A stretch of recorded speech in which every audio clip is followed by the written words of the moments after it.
Hola a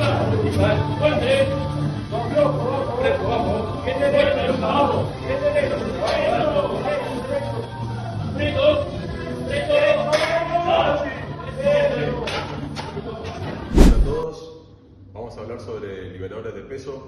La idea es ir sumando posts a lo largo de las semanas. Este fue el primer tema que elegimos para arrancar.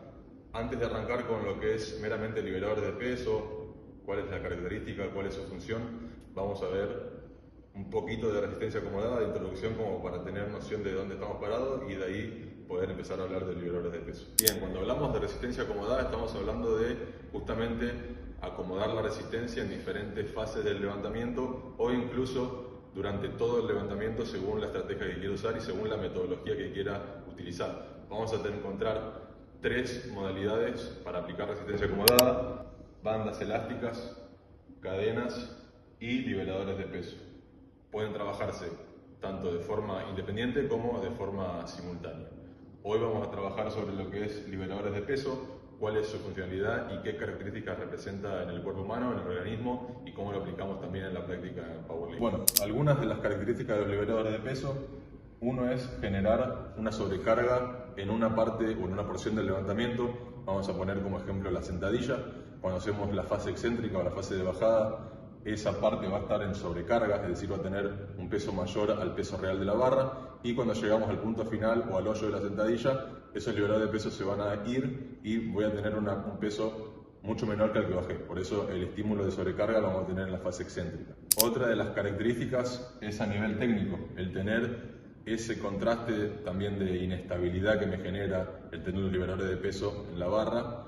Va a estar traducido en mejoras técnicas, porque yo no voy a poder tener muchas deficiencias a nivel técnico, a nivel bar pad o recorrido de la barra en la sentadilla, y a nivel técnico voy a tener que tener una técnica bastante impoluta, bastante prolija para mantener justamente este balance y esta inestabilidad que me genera los liberadores de peso. Así que también es un beneficio a tener en cuenta a la hora de usar estos liberadores. Bien, otra de las características que vamos a tener es que vamos a tener mayor activación a nivel muscular y a nivel sistema nervioso central. Cuando hablamos a nivel muscular, va a tener que ver un poco con la ejecución técnica que tenga. Si yo hago una excéntrica un poco más controlada, un poco más lenta, obviamente el daño muscular, al ser en la fase excéntrica de sobrecarga, va a ser mayor. Y en el caso de que haga una excéntrica un poco más rápida, la sobrecarga y la activación va a estar dado en el sistema nervioso central. Eso me va a corresponder en la programación a mayores adaptaciones en intensidades altas o en intensidades absolutas incluso. Bien, no podemos dejar afuera lo que se conoce como SEA o ciclo de estiramiento-acortamiento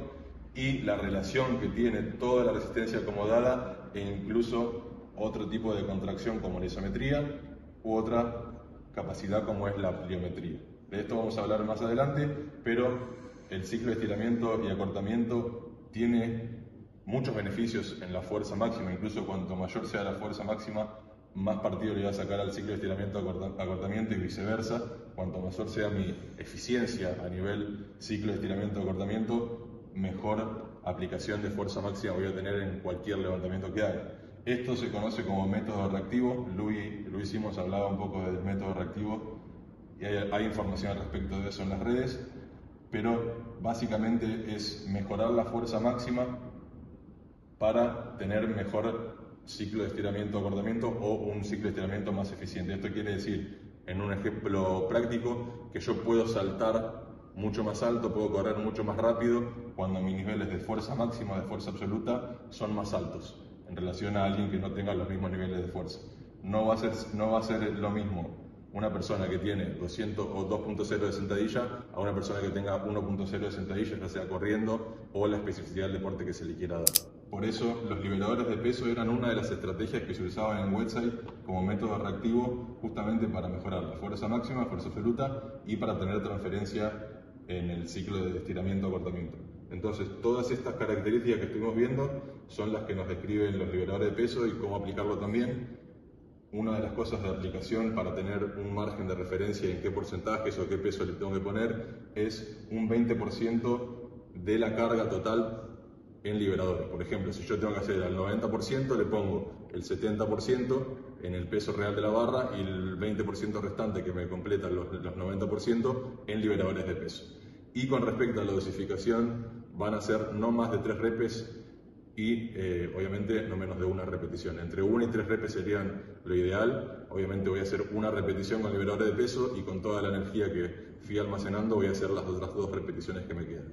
Pero es más bien utilizado en series largas, por ejemplo 7, 8, 9, 10 series y con repeticiones obviamente más bajas, como les dije, entre 1 y 3 repeticiones. Bueno, para dar un cierre, la idea de este post es meramente informativo, así que les pido que si les sirve lo sigan divulgando y en los próximos posts vamos a seguir hablando, ya que estamos, de resistencia acomodada con las bandas y con las cadenas y también en simultáneo.